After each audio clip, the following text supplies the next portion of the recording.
Vamos directos al grano con el análisis de hoy porque es un tema que de verdad nos toca a todos muy de cerca. El miedo a la soledad.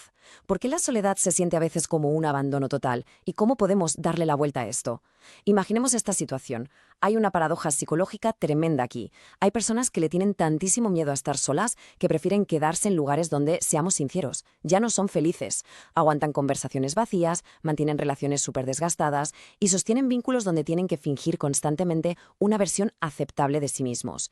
Y ojo porque por fuera pueden parecer los más sociables del mundo, siempre rodeados de gente, pero por dentro la sensación de desconexión que viven es brutal. Y bueno, para arrancar de lleno con esta idea, tenemos esta cita que va directa al problema central. A menudo la gente no teme estar sola, sino que teme enfrentarse a sus propios sentimientos cuando desaparecen todas las distracciones. La psicología lleva muchísimos años dándole vueltas a este fenómeno y la conclusión es clarísima. El verdadero pánico no es no tener a nadie al lado físicamente. ¿Qué va? El terror absoluto es ¿qué pasa cuando se apagan las pantallas, se acaba el ruido y nos quedamos a solas con lo que llevamos dentro? Pasamos a la primera parte, el disfraz de la soledad.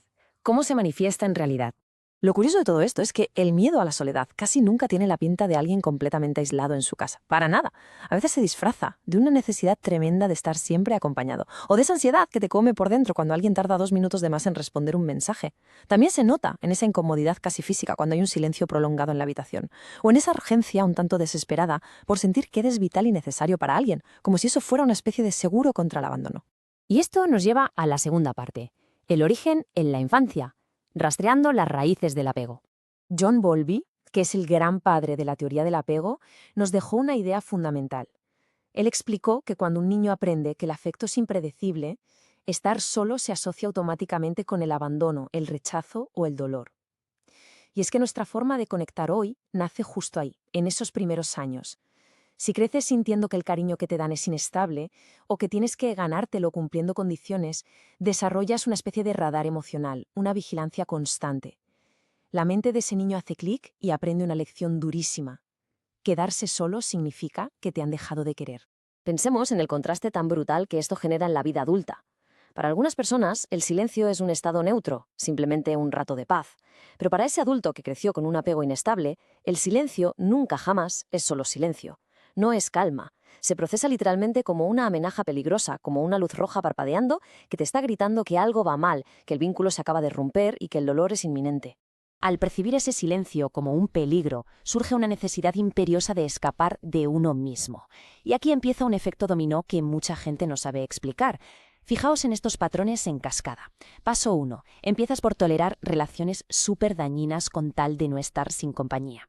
Paso 2. Pasas a sobreexplicarte por absolutamente todo al menor roce. Paso 3. Haces un esfuerzo titánico casi agotador por agradar a todo el mundo. Y finalmente, el paso 4. Te adaptas en exceso, moldeando tu forma de ser hasta borrarte por completo solo para no incomodar a nadie.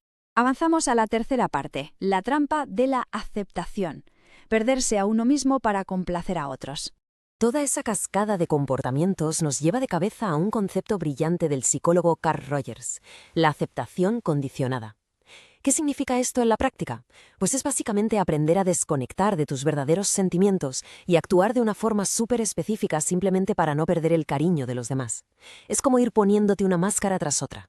Y claro, el gran problema de sobrevivir cumpliendo constantemente las expectativas del resto es que terminas construyendo una identidad de cristal, una identidad increíblemente frágil.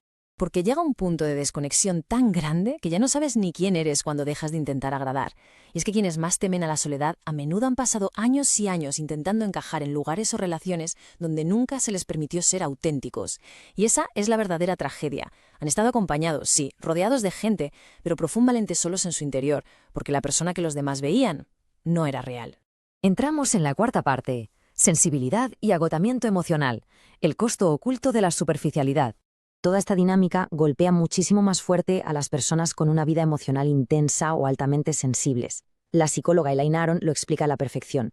Las personas altamente sensibles procesan los matices emocionales, las tensiones sociales y los cambios de energía de una manera muchísimo más profunda. Captan esa tensión en el ambiente que casi todos pasan por alto.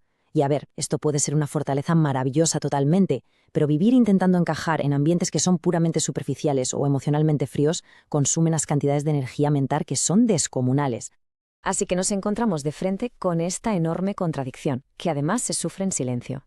Por un lado, anhelas una conexión profunda, quieres sentir que te entienden de verdad.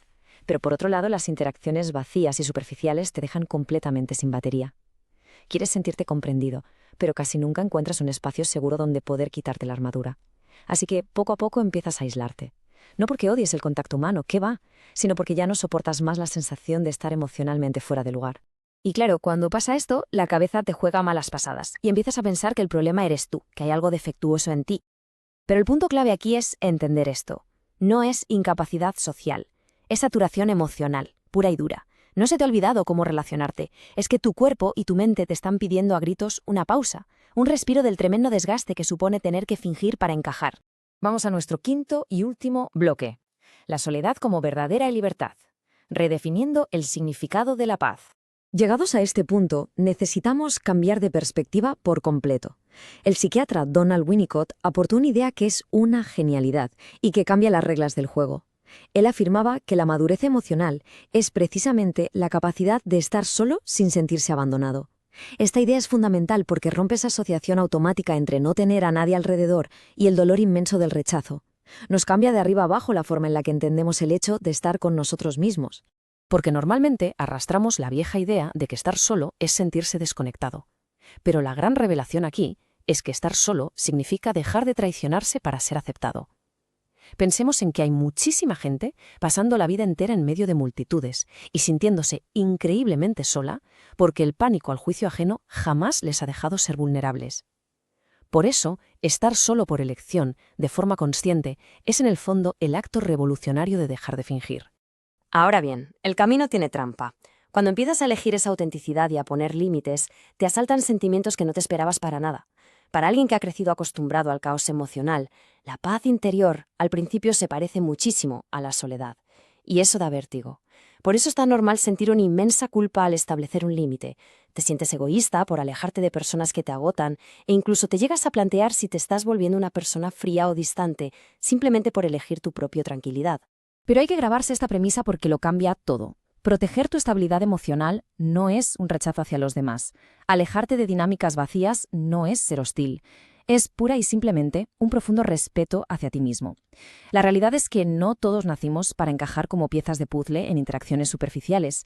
Hay quienes necesitan vínculos emocionalmente seguros, auténticos y profundos para sentirse de verdad conectados, y si no los encuentran, prefieren 1000 veces el silencio antes que la falsedad. Y para cerrar nuestro análisis de hoy, quiero dejar en el aire esta reflexión final. Tal vez la pregunta no sea por qué algunas personas le tienen tanto miedo a la soledad. Tal vez la verdadera pregunta sea ¿cuántas personas han aprendido a tenerle terror a estar consigo mismas porque nunca se sintieron suficientes sin la validación y el aplauso de los demás? Porque en el mismo instante en el que aprendes a escucharte, a respetar tus límites y a soltar esa necesidad de aprobación constante, os aseguro que la soledad deja de sentirse como un abandono y empieza a sentirse como una libertad absoluta. Un placer compartir este rato y nos vemos en el próximo análisis.